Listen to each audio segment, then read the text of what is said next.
Hey, we're the Each Other Project. We hope you like this video. This conversation means a lot to us, so please be sure to comment below. And subscribe, like, and share.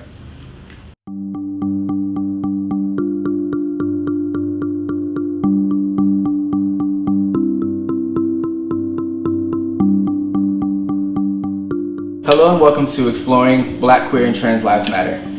I'm Alexander Hardy and I'll be your moderator. This show is brought to you by the Each Other Project, an organization that strives to create community through arts and advocacy where queer men of diversity are seen. This conversation is designed to explore the images and representation of Black, queer, and trans lives in today's society.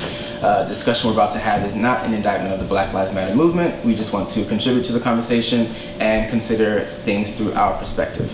I'm joined by some amazing panelists. We have Larry Fellows III, activist and organizer from St. Louis, Missouri, Samantha Master, racial and reproductive justice activist, and we also joined by Ms. Bryanna Jenkins, director of the Baltimore Trans Alliance, and Hari Ziyad, writer and creator of Race Baiter. So before we get to the Laverne Coxes and the Michael Sams and people like that outside this room who are more known in the queer and trans community, we have some people inside this room who are doing some great work. For example, Bryanna, you are the director of the lead organizer of the Baltimore Trans Uprising. Can you tell me a little bit more about the work that you do there? That event was an event of my organization, the Baltimore Trans Alliance. And basically what we do at that organization is we promote the upward mobility of the trans community in Baltimore through advocacy and education. So we started this year, and the Baltimore Trans Uprising was an event to mobilize the community and show visibility in Baltimore City. Larry Fellows, you've done some organizational work in Ferguson. How did you get involved in that movement? It wasn't really like a plan. It wasn't just I woke up like this is what I'm going to do today. Initially, when Mike was murdered, it was very hard for the community, not just Ferguson specifically, but St. Louis, like to see a young Black man laying out on the street for 4.5 hours. And I think it really moved a lot of us to do something. We didn't know what. Whether that was taking to the streets, whether that was cleaning up the neighborhood after whatever happened that week, or figuring out how we can organize, mobilizing with other organizations that were already established. So it's just a sense of just being present in the streets and just figuring out what steps do we need to be taking to make sure that situations like this does not continuously happen. Samantha, you as a member of the Black Youth Project 100, can you tell me a little bit about what that organization is and what your involvement was like? Yeah, so the Black Youth Project 100, BYP 100, is an activist member-based organization for Black youth between the ages of 18 and 35. And we do our work, grassroots community mobilization, organizing and actions, as well as policy generation from a Black queer feminist lens. And so one of our BYP foremothers, Kathy Cohen, who wrote an amazing piece that changed my life, talks about the importance of moving those who exist at the margins, right? Our Black queer and our trans folks, our Black migrant folks, our disabled brethren and sistren, right?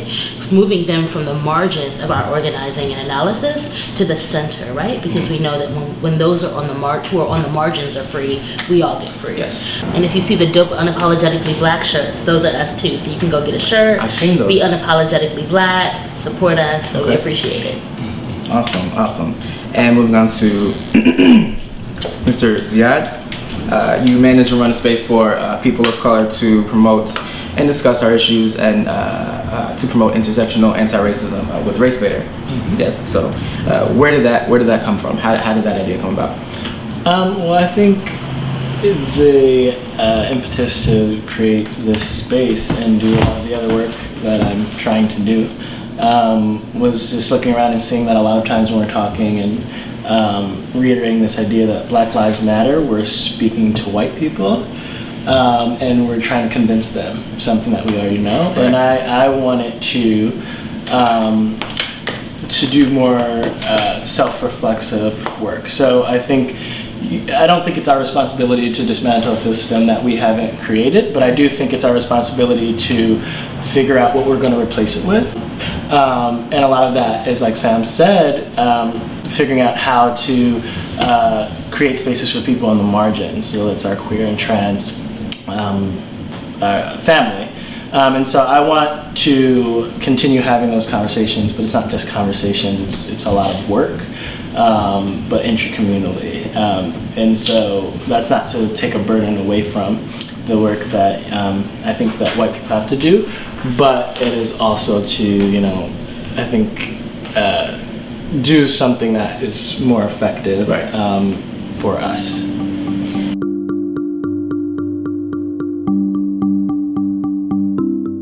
We're pretty awesome in this room. I think it would I'd be remiss if we didn't focus on people beyond this room who have also done some very important work. So, we have, of course, your Laverne Cox and your Janet Mock and your Michael Sams and the people who are notable. How do y'all feel about, our progress in terms of visibility and policy advancement among LGBTQ activists, personalities, celebrities? Like, what are your view of state of the affairs of things? For me, as a Black trans woman, it's great to see that we have two trans women of color that are very successful and are doing their thing. One thing I know for me personally that I try not to get caught up in, I know that they are not the only two, and sometimes when you have somebody from a marginalized come and be a representation, mainstream can just put those two up on a pedestal and try to erase somebody else. So in my work, I try to give credence to names that mainstream people don't know, but that deserve just as much credit as the Lavernes and the Janets, like Tona Brown in DC, who was the first trans violinist and vocalist to have a performance at Carnegie Hall. Monica Roberts, writer of the Trans Griot blog, over 1 million hits. Tracy Africa, one of the first paid transgender models in her heyday was like in the 70s and 80s. So I'm very happy for Laverne and Janet, but for me and the work that we do, we don't want to repeat the history of white supremacy of only creating those two as the standard, or those two as the only one. It's room for all of us to be uniquely who we are. We have like these celebrities or people that push through and become the standard bearers for causes. They usually are within in our communities, people who make the larger community more comfortable. It's trans people who are passing, it's queer people who are more masculine, it's Black men versus women. And so I try to, when I'm looking for work, or when I'm looking to be informed, I try not to go to someone who's been a celebrity or someone who's out there, not necessarily because they don't have anything interesting to say, they usually do, but also because I know that is necessarily going to be something it's mainstream for a reason. I think that's what you guys are all talking about, is that there are more people within our communities that we need to create space for and uplift at the same time. Because I always think about that, it's how like people always uplift certain people in the media, and it's like we have more than 1 or 2 Black people in the community in this country that are doing amazing work. So like organizations like yours, like T-Walk, that I'm always following because I don't identify as trans, but because they're doing the work, I try to do my best effort personally to like, okay, how can I help? How can I plug in? What can I bring into the table that I can help you guys continuously do the work? What space do I have that you guys need and feel that it's necessary to share your message, to share your work, to share your advocacy? So I'm always thinking about like, how can we help each other? That way we can all be on that pedestal together. So speaking of Black Lives Movement as a cultural movement, when you think of the work and the activism and the conversations that are happening, who fits into that larger conversation, do you all feel, as queer and others and transgenders and such? Who fits into, traditionally, who fits into that larger conversation, do you feel? Well, I think it's really important, and I think part of the reasons that Black Lives Matter is different from previous liberation movements is that two of the founders of it are queer women. And so I think it's designed for us to fit in. But of course you have all those elements that are influencing it because we're not used to that. Right. We're not used to centering queer women. We're not used to centering women. And so I think that is very important, and we have to keep emphasizing that, and we have to make sure that it's not co-opted because it's constantly being co-opted to not center those voices. But we just can't give it to them. This is ours.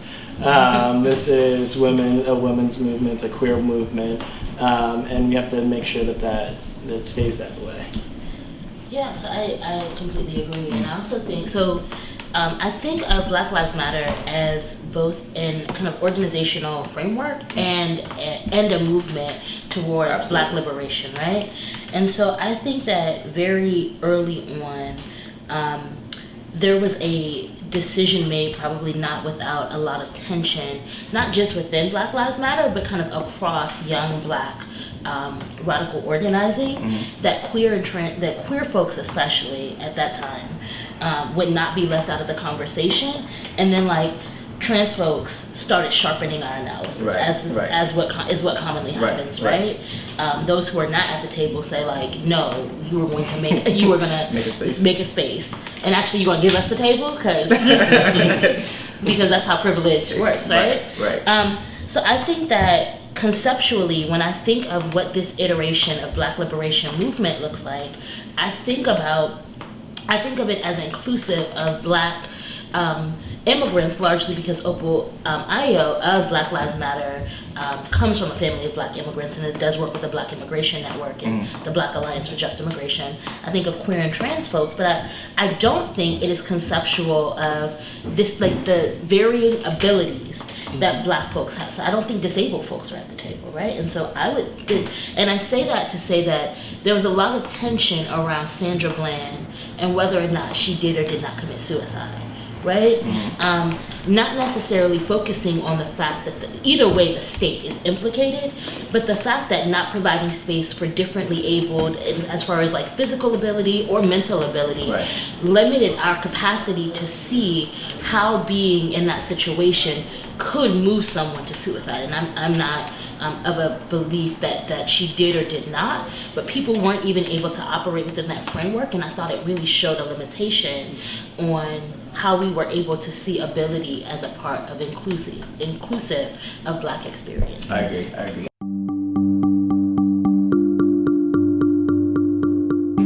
In your work, Bryanna, how have you viewed the progress towards people maybe increased understanding or awareness towards your cause and the things that you're working for? I feel like it's getting better, but again, the Black community, I think we have to unlearn what we think Black is. I think we think it's Black, it's just this one-dimensional box, and when you have that concept, then you're automatically not allowing other people to come to the table, because you would never think a queer person would want to come to the table, or a trans person would want to come to the table. So it's kind of an unlearning experience in order to be more inclusive. And even me as a Black trans woman, I have to unlearn some things, because there's some gender non-conforming people that want to come to the table, or people that don't present as my idea of what trans is, but they still have a voice, and their voice is still necessary to the cause. So I think it's getting better. I think it's still going to be some more bumps in the road, but I think everybody has to be willing to let their guard down. To that point, so we did the Black Trans Lives Matter, BYP DC chapter did the Black Trans Lives Matter a rally not too long ago, and part of the call to action was to the Black cisgender heterosexual men who were killing Black trans women, right? I was just gonna make that point. So we know that the violence that, for example, Black trans women are experiencing is largely coming from Black cisgender men, right? And so I think part of the call to action is not just listening, but it is doing the work of, I call it collecting your cousins. So like, you know, making sure that I'm collecting my cis cousins, and people are collecting their straight cousins. And I think that is the generative work of how we move forward.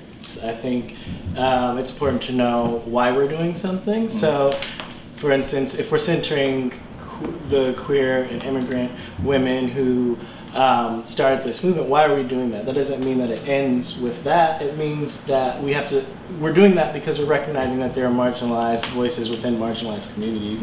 And so we have to like take that whole concept and expand it so that it can include disabled people, so that it can include all these other voices who may not be cis, queer, or immigrant women, but the reason that we're centering them is the same reason that we're going to be centering all these other people. And so we have to like keep moving, kind of. Right. We can't just stop somewhere. I think that's the limitation of a lot of the previous liberation movements, is that we stopped at white supremacy when there's so many other oppressive systems that we have to combat within ourselves, especially too. So collect our cousins and collect ourselves. Yeah, and as far as you know, beyond the way we are represented within ourselves, and you know, whether we're part of the large conversation or not, we also have a lot of work to do as far as the way we are depicted and portrayed and shown in the media and television and movies and film, things like that. What are your thoughts on how they got us looking out here? You know, how the way we are, you know, the way our stories are narrated and. Well, I was having this conversation with a friend who was white yesterday about this, because we were out in a club and I see predominantly white faces. And at the same time, he's like, you're trying to enjoy yourself, but you're like, there's this frustration. It's like, where are my people? I don't see anybody that looks like me.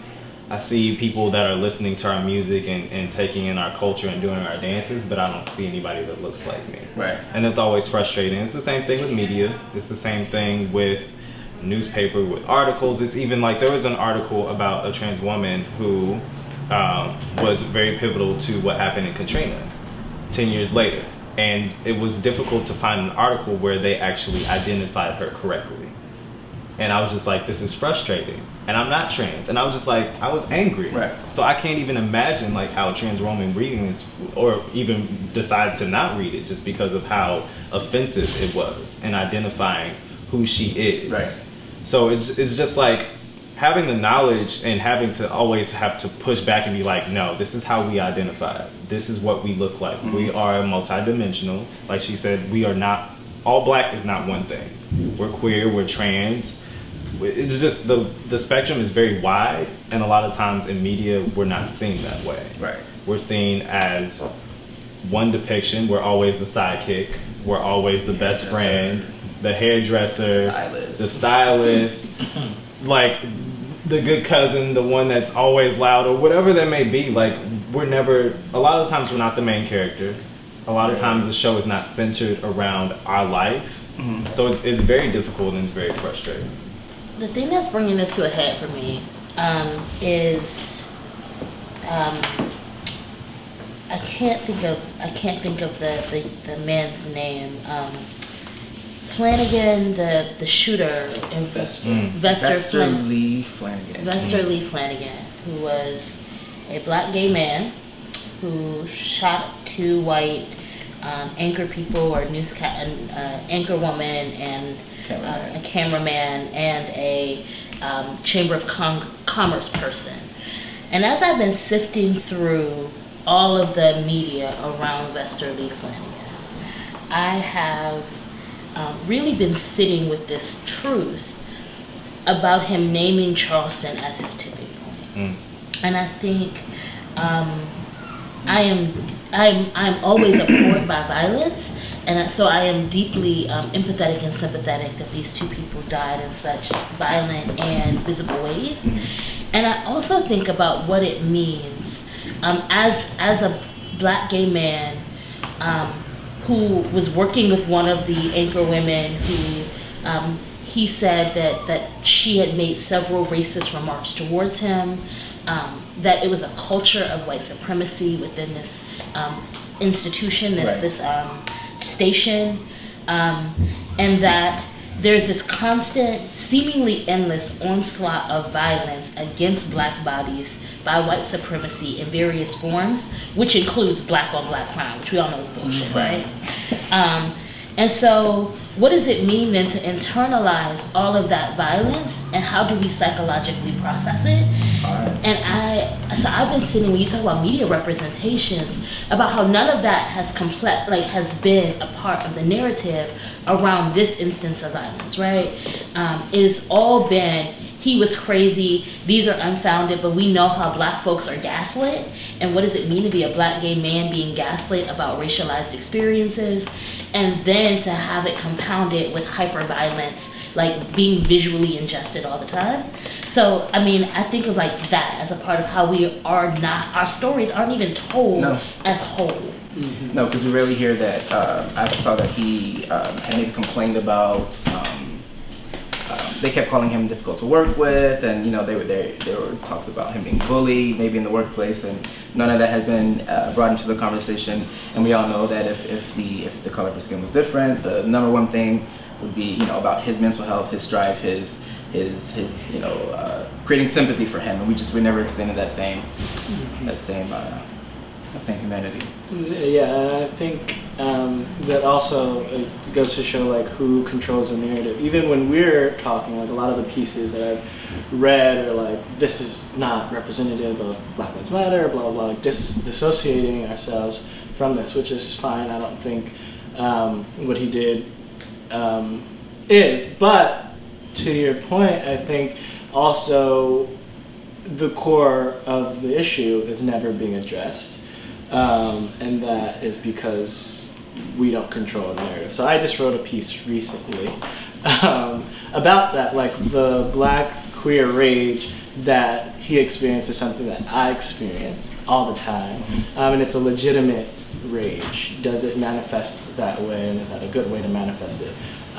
No, but it's real, and that's important, and it's legitimate, and we have to do something about it. Right. And so to just dismiss that and to take that out of the narrative is completely erasing a lot of parts of me. And so that is, I mean, we're talking about media, like we have to make sure that we stay on track. Like he was saying earlier, the system is the system, and the system is going to do what the system does. However, we can create and we can own our own and put out our own narrative.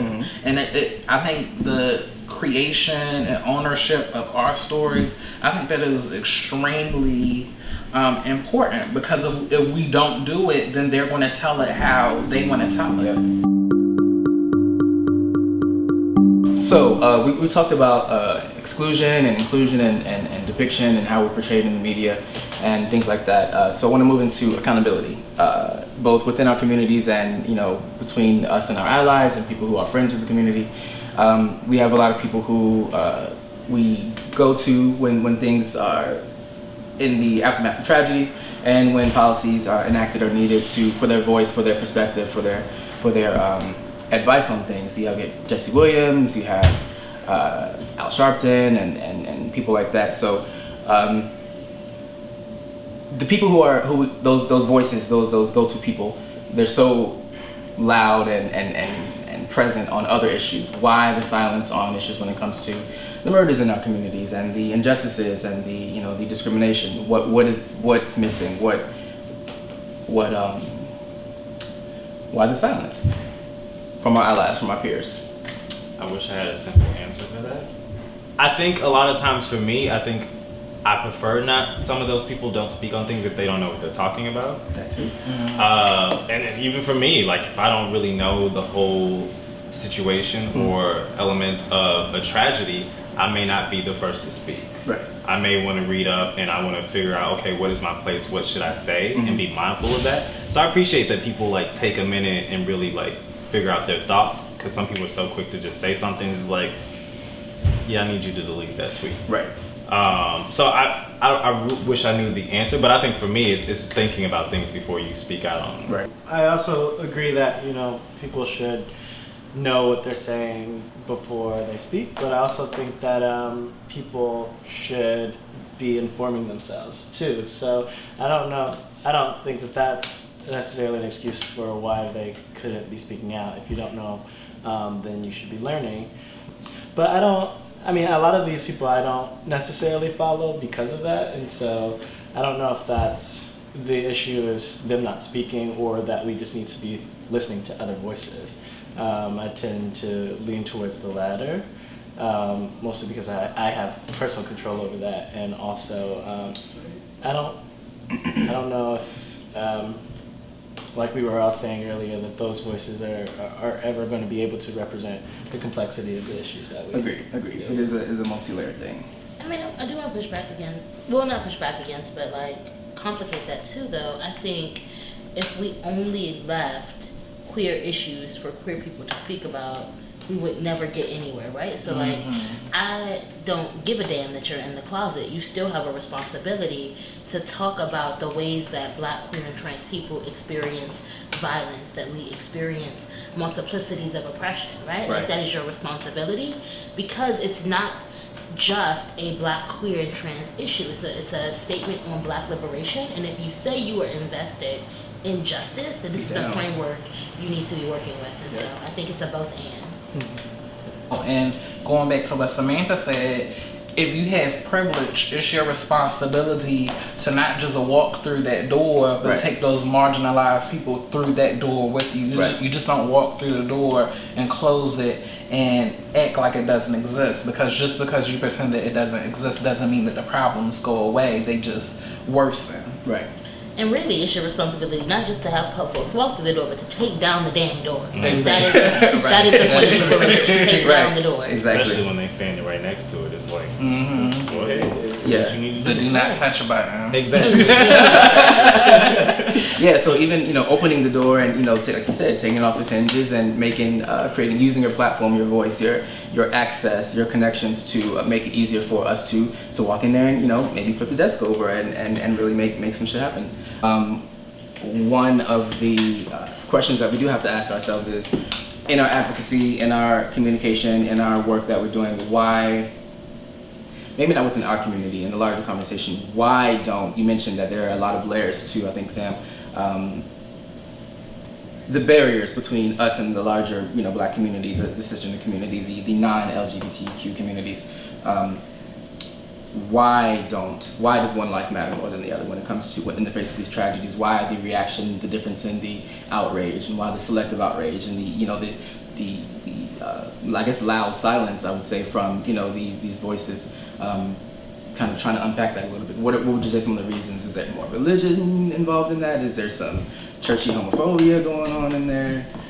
Churchy homophobia is my favorite type of stuff. Cereal, cinnamon toast crunch. Right. Mine too. So I think Black men, Black presumed straight, cisgender, masculinist men have been seen as both the most violent within our society, right? Like dating back to slavery, the most savage. And so because they are both the height of how Black masculinity is allowed to be portrayed, and also seen as the most violent, then it becomes, I think, the way I've internalized it is it becomes a direct attack on the ways that, like, masculinity is supposed to be infallible. It's supposed to be almost immortal in some senses. And so to attack that particular type of Black masculinity, I think elicits a particular outrage, just because it is the most visible and strong and supposedly protective form of masculinity, right? And so like that leads to it being cherished and hyper cherished, and I think that's what, for me at least, that's why there is so much selective outrage. Now, what that completely leaves out is the ways that other Black folks experience violence at the very same hands of white supremacy. So there were hundreds of Black women lynched, right? But their narratives are not told because a patriarchal society cherishes masculinity, and then anything that falls outside of that narrative can't get space. Right, it's disruptive. It's yes, going against white supremacy and fighting for the lives of black people, especially when black is considered to be male in a lot of cases. Going against anything outside of that, yes, we are marching for black men and are chanting and wearing t-shirts of black men, but going for investing our energy into queer lives and the murders of transgender women, I guess, is a little bit too complex, a little bit too difficult. I guess maybe work that we're not really ready to do. What do you think? I mean, there was this conversation had around the time like everything was going on with Mike about, because that's where Millennial Activists United came from. Yeah. We didn't see ourselves locally, whether that was women, whether that was queer men. All we saw was straight men, even though there were women at the front lines of the movement, at the protests, chanting, yelling, mothers with their daughters, and it was just like, we're here. Why isn't nobody like, hello? So that was created to make sure that we had a space for us to speak about our issues. But at the same time, there's always this conversation that I've had with a lot of people about like, what if Mike was gay? Would there be this uproar? And that was really hard to really have that conversation. Yeah, because I was like, do I want to have this conversation right now? But I am a gay man. Like, if that was me, would there be this uproar of me laying in the streets? Right. Would that be an uproar of a queer woman laying in the streets? Right, because... So it's just like, of course, the answer was probably not. Probably not. I definitely feel in America there is this ongoing narrative of punishing the feminine. So anything, like Samantha was saying, especially with black men, there's only a certain space that you have to fit into this male role. Anything outside of that, it feels like it has to be punished. It can't be talked about. And then when you add religion into the mix, you have people feeling like this individual, because they chose this lifestyle, that this is the punishment that they had. And I think the powerful thing about this movement, and I think the powerful thing that is being led by people of color that are queer, that are trans, I think people are able to see that the spirituality in us, and the spirituality in our walk, and the spirituality that other people try to strip us of, or to say we weren't intertwined in that. Because to walk on in this walk with multiple layers of oppression, you have to have some type of spirituality in order to just maintain a sense of mental stability. That's definitely a real experience for me, because again, especially being in a black community context, is more acceptable for some. A lot of times you have parents to say, well, I can accept you if you're gay, but if you're trans, that's a little bit too extreme for me. So with gay people that are not trans kind of deviating from the norm, still being the norm, it can be that complex type of relationship where you have gay men and lesbian women not wanting to support, because it complicates things a little bit further. And then again, our issues are not their issues, so they have the privilege to ignore them or act like they don't exist, because some of our issues are unique to trans people, and are not unique to them. So that definitely does exist. I feel like now that awareness is being created, people are recognizing it, and you can't change everybody. Everybody's grown, but you have to recognize that in some instances that there is a division. But one of the most poignant things I've ever heard was Beverly Got Chef Dogs, dope black queer feminist, say on a panel in Atlanta some years ago that blackness is inherently queer. That like none of us are distant from queerness, not just even as like folks who are straight or who are cisgender, but the way that blackness exists in this country and in this world is inherently queer, right? So the myth of the absent black father, the demonization of single black mothers, the ways that we cannot create structures that hold the multiplicitous and beautiful ways that we care and raise for our children and our families, right? I was raised by my single mother and my aunts and uncles. there's no way the government recognizes that as a valid familial structure, even though they all provided me with support, right? Like, my mom is straight, my aunts and uncles are presumably straight. I don't know their lives. But that was hella queer. Right. And so I think that if Black folks understood how queer we actually were, our relationship to queer and trans folks would shift. We all know there's a lot of work to be done. We've kind of agreed, and it's should not be difficult to accept that Black, queer, and trans lives do matter.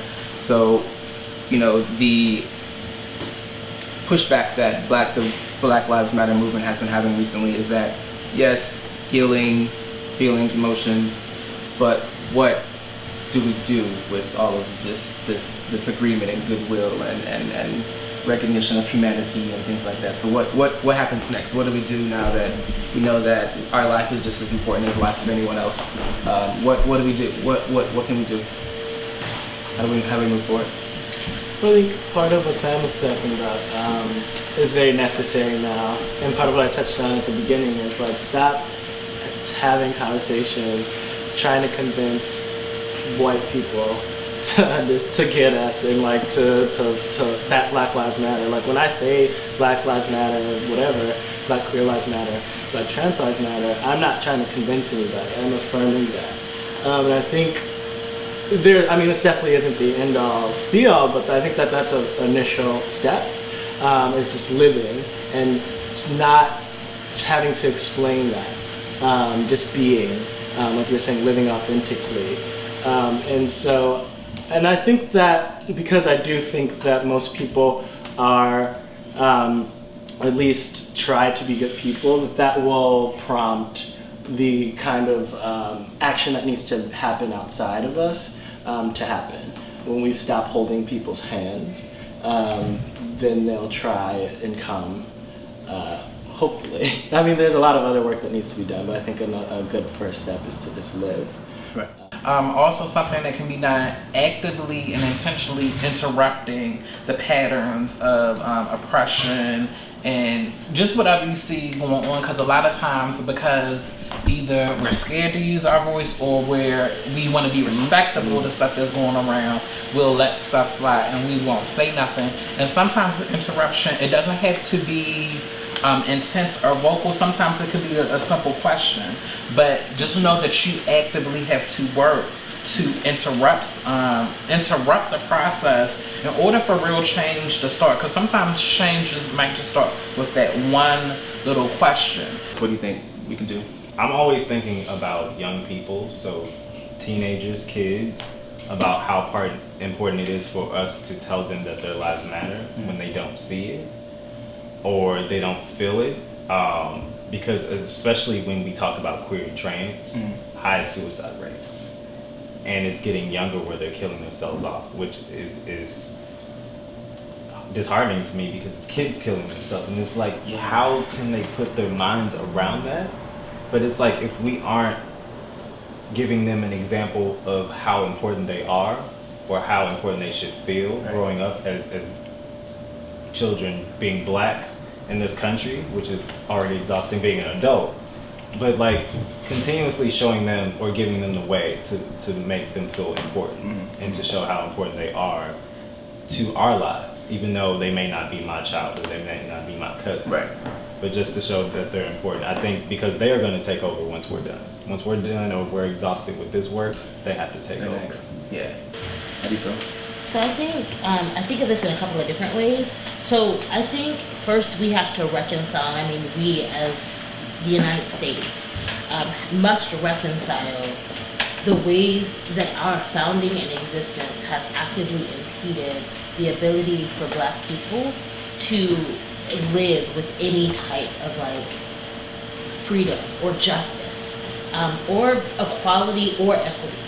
And so I think that the next step is a step towards reconciliation, which means like having our government recognize all of the ways that they have both profited off of and cut short Black life. So when I think of the question, I think of it in very political terms. I think of our next steps as organizing and agitating in determining what kind of world do we want to live in. So what does a world where Black, queer, and trans lives matter look like? Agreed. Well, yeah, I think everyone has kind of contributed some really amazing things to the conversation as far as what we can do, both amongst ourselves and with involving our allies and communities outside of our space. So I wanted to definitely thank everyone for joining us for exploring Black, queer, and trans lives matter. Thank you to Larry and Samantha and Bryanna and Hari. This is Alex Hardy, and thank you for watching Exploring Black, Queer, and Trans Lives Matter. Leave your comments and questions and suggestions below. Like and share and tell us how amazing we look up here. And thank you for watching. We also have Miss Samantha Jenkins. Wait.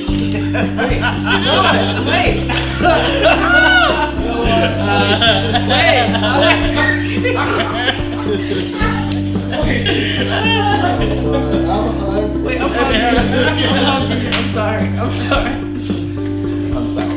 Okay. This is the last time. Justice